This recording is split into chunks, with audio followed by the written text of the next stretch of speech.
Hello everyone.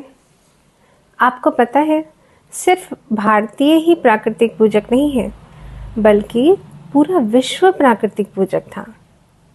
आइए इसके बारे में जानते हैं। अगर हम पूरे विश्व की बात करें, प्राचीन समय में यानी कि आज से लगभग 4000 से 5000 ईसा पूर्व, तो आप देखते हैं कि वर्तमान में जिसे आप मिस्र के नाम से जानते हैं, सीरिया के नाम से जानते हैं, इराक ईरान के नाम से जानते हैं, जापान के नाम से जानते हैं, अमेरिका के नाम से जानते हैं, इन सभी देशों में प्रकृति की पूजा होती थी। आज भारतीय सूर्य को अर्घ्य देते हैं, गंगा को माँ कहते हैं, तुलसी की पूजा करते हैं, वट वृक्ष की पूजा करते हैं और अनेक वृक्षों की पूजा करते हैं। इसके पीछे सिर्फ इनका संरक्षण या कोई धार्मिक आस्था ही नहीं थी, और भी बहुत सारे कारण जुड़े हुए थे। भारतीयों के साथ साथ पूरा विश्व प्रकृति पूजक था, और यही प्रकृति पूजा आज तक निरंतर चली आ रही है। थोड़ा सा इसके बारे में बात करते हैं।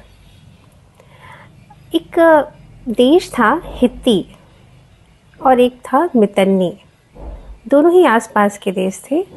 जैसे कि आप आज जानते हैं कि दो देशों के बीच में संधियां होती हैं, वैसे ही हित्ती और मितन्नी इन दोनों देशों के बीच में भी संधि हुई थी।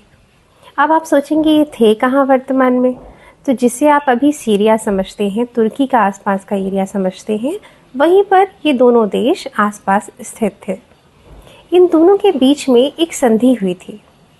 इसी संधि में हमें जो इंस्क्रिप्शन मिलता है वहाँ से, उसमें लिखा है कि इन्होंने इंद्र, मित्र, वरुण, नरसत्य, जो हमारे ऋग्वैदिक पूजक हैं, जो हमें ऋग्वैदिक वेदों में जिनकी हमें जानकारी मिलती है, उन देवताओं को साक्षी मान करके संधि की थी।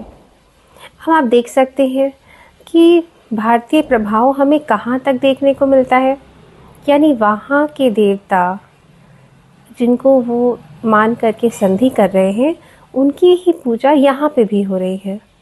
तो ये बताता है कि किस तरीके से हमारा पूरा विश्व एक दूसरे से जुड़ा हुआ था, और कैसे हमारे भारतीय देवी देवता कितने प्रचलित थे। आज की जनसंख्या, आज की जनरेशन इस पर सवाल उठाती है।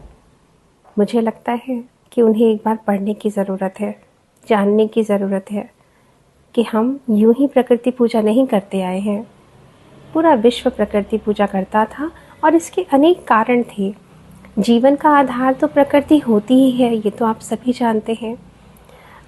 प्रारंभिक समय के देखें तो भय और असुरक्षा की दृष्टि से भी प्रकृति पूजक हुए लोग, लेकिन भारत ही एकमात्र ऐसा देश था जहाँ पर यहाँ श्रद्धा और दार्शनिक भाव इसमें विकसित हुआ, और यह लंबे समय तक चलता चला आ रहा है। और इसी की कॉपी अनेक देशों ने की, वो उनकी जानकारी भी हमें प्राप्त होती रहती है समय समय पर, अनेक इंस्क्रिप्शंस के माध्यम से, अनेक लेखों के माध्यम से।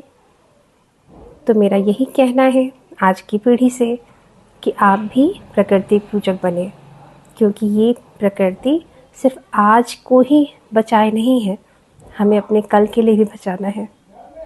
धन्यवाद।